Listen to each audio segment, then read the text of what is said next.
और अब खबर औरंगजेब को लेकर हो रही सियासत की, क्योंकि आक्रांता औरंगजेब की कब्र को लेकर टी राजा ने जो बयान दिया है उस पर अब सियासत काफी गर्म हो चुकी है। टी राजा ने कहा है कि उसके कब्र को तोड़कर वहां टॉयलेट बना देना चाहिए। इस पर सियासत बहुत तेज हो चुकी है।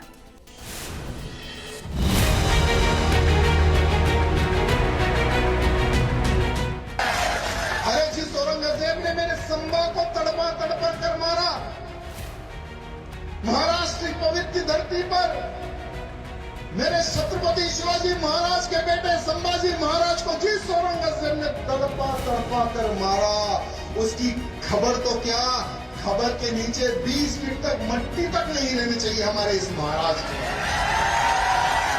और एक भव्य शौचालय बनाइए वहां पर। बीजेपी के पूर्व विधायक टी राजा सिंह के इस बयान के बाद औरंगजेब का जिन्न एक बार फिर बाहर निकल आया है। महाराष्ट्र की धरती से टी राजा सिंह ने औरंगजेब की कब्र का नामो निशान मिटाने और वहां टॉयलेट बनाने की मांग कर नया घमासान छेड़ दिया। जहां पर औरंगजेब की समाधि है वहां पर एक अच्छा सा शौचालय बना दिया जाए। औरंगजेब की कब्र महाराष्ट्र के जिस इलाके में मौजूद है वो औरंगाबाद के नाम से मशहूर था, लेकिन अब उसे छत्रपति संभाजी नगर कहा जाता है। ये वही कब्र है जहां औरंगजेब को साल 1707 में दफन किया गया था।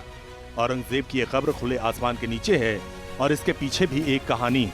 औरंगजेब की मौत अहिल्या नगर यानी उस वक्त के अहमदनगर में हुई थी और उसके शव को खुलदाबाद इलाके में दफनाया गया था।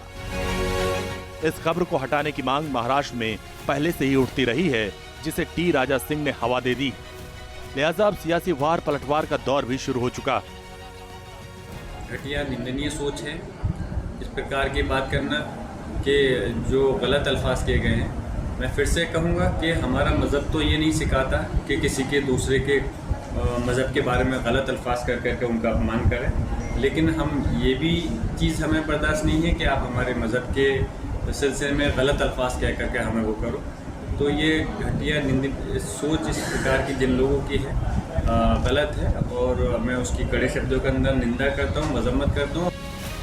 औरंगजेब ने जब अपनी वसीयत लिखी थी उस वक्त ही बता दिया था कि उसकी कब्र कहां होगी और उसे किस तरह दफन किया जाएगा। औरंगजेब ने ताकीद की थी कि उसकी कब्र सूफी संत सैयद जैनुद्दीन की मजार के पास बनाई जाए।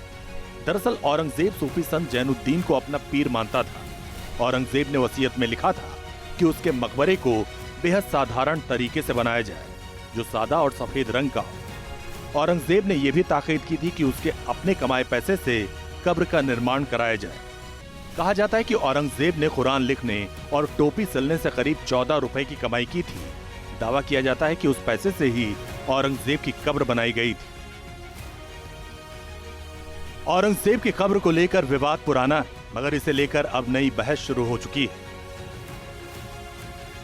औरंगजेब जैसे व्यक्ति के प्रति तो जितना से ज़्यादा उसकी निंदा हो, उसके प्रति घृणा हो, उस व्यक्ति ने तो वो तो आतताई था, जिसने कत्लेआम किया, जिसने मंदिरों को तोड़ा और जिसने अपने सगे भाई का कत्ल करके उसका सिर अपने पिता को, जिसको जेल में बंद कर रखा था, उसको थाली में रख करके भेजा।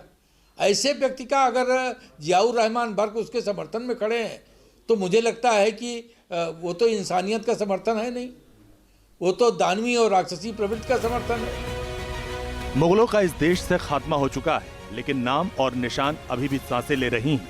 क्रूर औरंगजेब के अत्याचार को कभी भुलाया नहीं जा सकता, इसीलिए उसकी निशानी मिटाने के लिए आवाजें लगातार उठती रहती हैं।